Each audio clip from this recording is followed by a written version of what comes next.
So Bloop is like the most famous person in the world right now. If I saw a thing showing Bloop dating Scarlett Johansson, I wouldn't even be surprised. I guess I would. She's like married. Oh my God, why would she do that? But is Bloop actually real? The recorded sound for Bloop is real. That's what it's like based on, is like the loudest sound ever recorded in the ocean had to be from a giant mega monster. But how much accuracy is there actually to that? Well, today we're gonna find out. This guy's channel actually mythbusters a bunch of crap like this, internet crap of the sort. So we're gonna find out if this thing's real, and if he proves that it's fake, I'm going to call him a liar. Leave a like, subscribe down below. Hey, let's do it.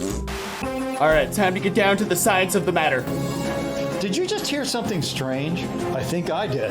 Hey guys, Bill here. Wow, what a time we've had this week going through all the submissions you guys sent in. I can't believe it. Topping the list is a video about a hawk dropping a snake. Oh my God! Family picnic. We'll get to the bottom of that one, as well as this video about a whale smashing up a sailboat. How could either of these videos be fake? They both seem so legitimately authentic. This looks fake. Are you serious? Furry bear trout? We also have a trout fish that has fur to keep warm in the winter. No. The week, and the big story, which you guys have been asking me to do forever, the Bloop. Oh, That's snap. right. We're taking on the big guy, so don't go away.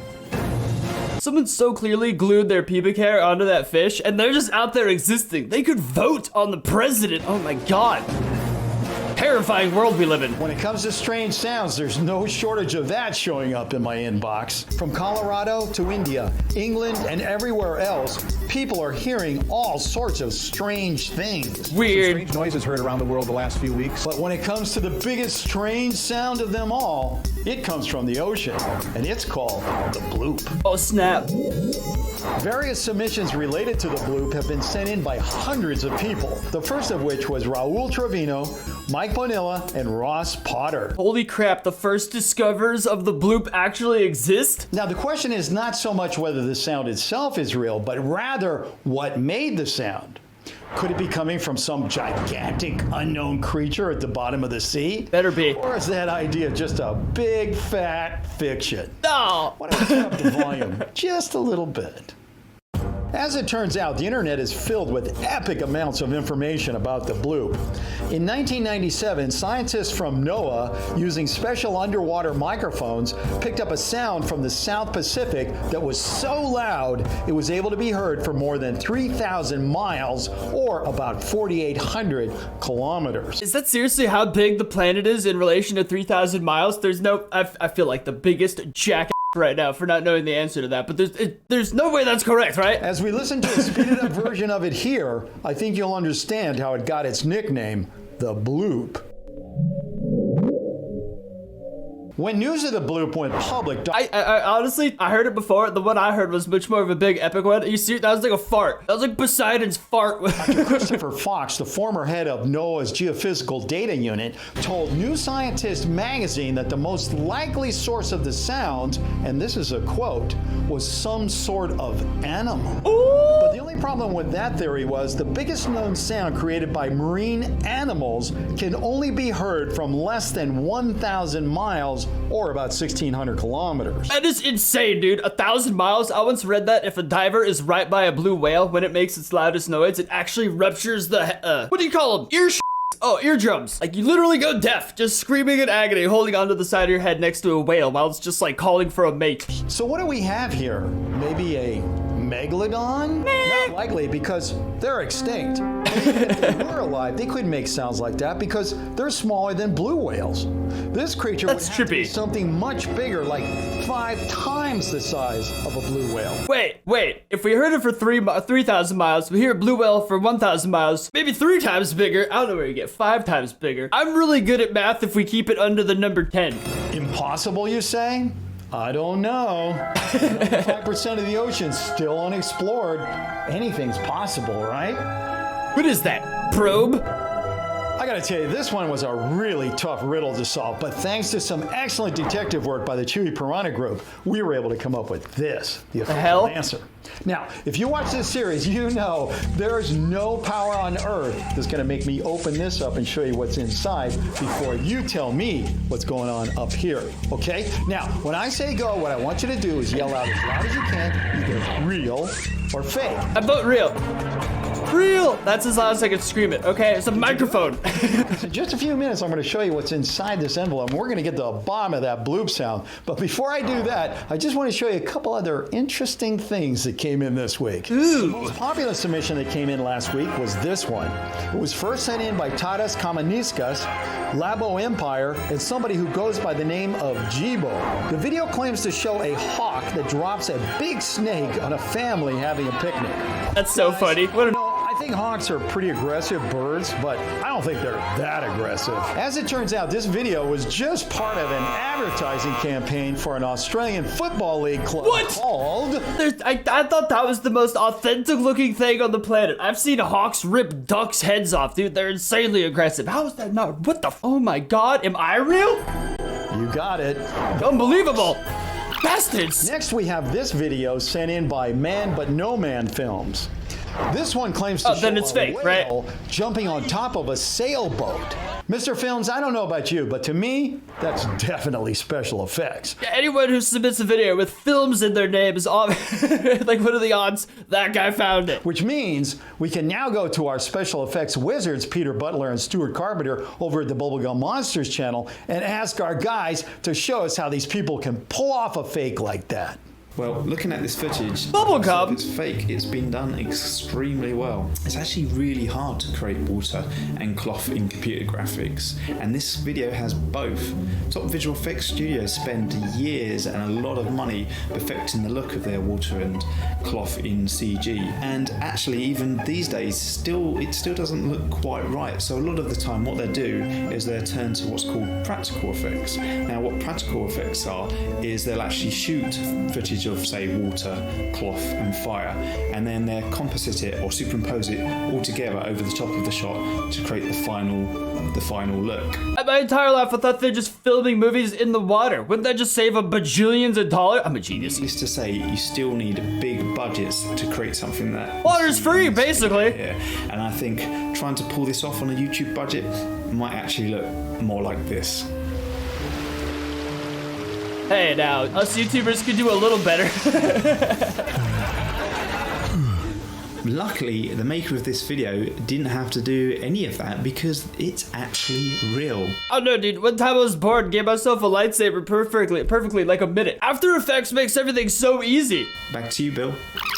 Okay, guys, very funny, I get it. But I mean, really, seriously, I mean, who would think something like that is real? You know, you're just sailing along in your boat, and then suddenly this huge whale just lands right on top of your deck. Well, you know, I've seen footage where whales have landed on boats, so it does happen, because boats all crowd around, like, where all the food comes up and where the whales hunt. I can't speak today. I guess the direct indicator that it's fake. Wait, this isn't even the point of today's video. What am I doing? Imagine that? I don't know. Maybe he was just released from SeaWorld, and he thought he was still entertaining people.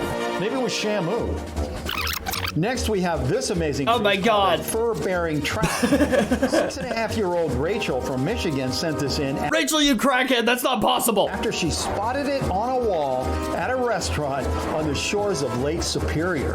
Rachel, I don't know how else to say this, but the hard truth is there is no such thing as a fur-bearing trout. Did you just say at a bar? Why is a 6-year-old in a bar? Canadian taxidermist Ross C. Job made it from a dead trout and some rabbit hair in the 1930s. Job sold his creation to an unsuspecting Scottish tourist who in turn gave it to the Royal Museum of Scotland and told him it was real. The museum, believe it or not, had it proudly mounted on a wall until the hoax was finally uncovered sometime later. Today, copies from Job's original, like this one, hang on walls throughout the area of the Great Lakes. Humans are hilarious. And speaking of things great, why don't we get back to Mr. Bloop here and see if we can I forgot about Bloop, I'm not gonna lie. Mystery before we start looking at pictures of hybrid animals like the zebra steer. Oh, come on! Elephant butterfly. That can't be real. Or is that horse shark? I don't know, to be honest, but It's clearly a shorts. Come on, man. one thing I do know, they're all so fake. It's funny. But on the other hand, the level of creativity, I mean, you have to admit, I mean, it's pretty astounding. I mean, the amount of imagination and creativity that I see coming into my inbox every day, It's unbelievable. I'm just showing you the tip of the iceberg of this Just stuff the coming tip. in. It's amazing. Anyway, let's get to this. Here we go. And this is a quote. A variety of evidence related to the creature known as the Bloop has been carefully examined by a panel of experts in a wide range of specialties. Always a good idea. Although Sounds many like nerds. questions surround this subject, our focus is primarily concerned with whether or not the sounds come from a living creature. Oh my God. It's not about the sound itself, it's about where it comes from, and did it come from a living creature? Okay, now I'm back. Now I'm quoting again. With this in mind, it is our final determination that the Bloop... Oh my God, the intensity. Are you ready? Wait, I have to go pee. The anticipation was killing me inside.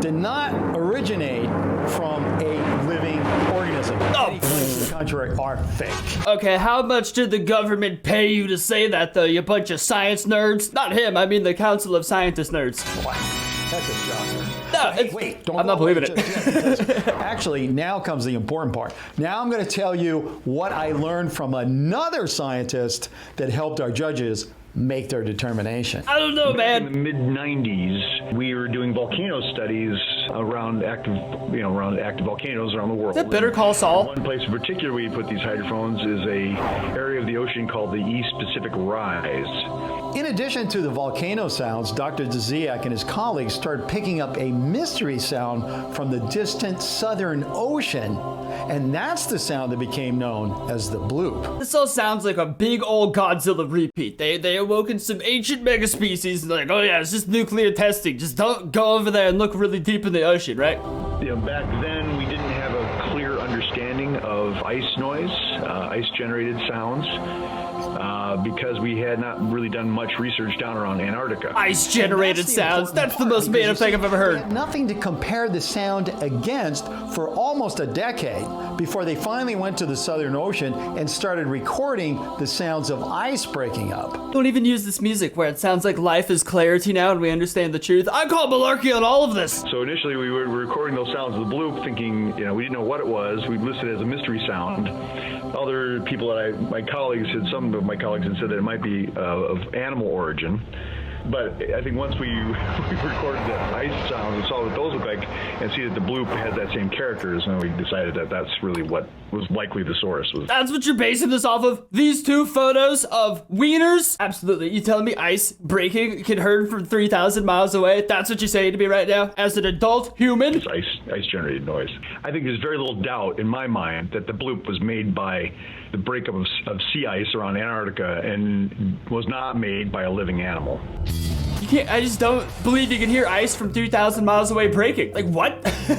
This channel is amazing. This is actually a really cool concept. Just myth busting a bunch of internet stuff. However, I do disagree largely. Based on my zero experience in this field, my complete lack of knowledge, but also somewhat basic understanding of what's going on this planet of ours. And I firmly don't believe that you could hear ice breaking from 3,000 miles away. You could hear whales from 1,000 miles away because the way they're literally built to, like, they're for their audio to travel underwater. That's like their whole thing. But ice is just ice, dude. It's just water in a different state. Hearing ice break 3,000 miles away. Nice try, scientist. Now I believe in Bloop even more. Woo, that was intense. I think I'm gonna have a heart attack right now. I drank too much pre-workout. But this channel is amazing. You guys should check them out. Link down below for more awesome myth-busting stuff. Leave a like, subscribe, and I'll see you guys next time.